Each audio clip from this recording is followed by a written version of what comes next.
বরের সাথে ঝগড়া হয়েছে বুঝি? আর বর কী করেছে?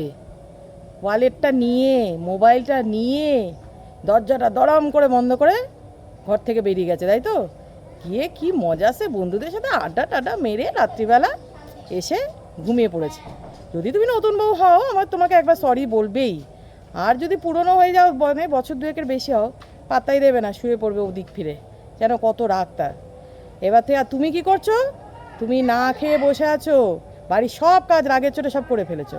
ফুল ভলিউমে বোকা বাক্স চালিয়ে দিয়ে বোকা বাক্স দেখেছো, আর কি করেছো? বাচ্চাগুলোকে অকারণে অকারণে পিটিয়েছো, তাই তো? কিছু লাভ নেই, বর কেয়ার করবে না। শোনো কি করতে হবে বর ঝগড়া করলে, একদম বরের মানি ব্যাগ থেকে ক্রেডিট কার্ডটা বের করবে, আর যা টাকা পয়সা আছে সব নিয়ে নেবে, নিয়ে পুরো শপিং মলে চলে যাবে বাচ্চাদের নিয়ে, বুঝেছো?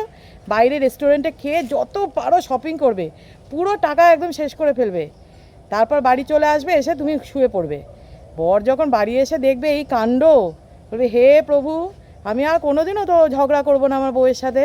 দেখবে এরপর থেকে তোমার দিকে আর উঁচু গলায় কথাই বলবে না। ঠিক আছে বন্ধু?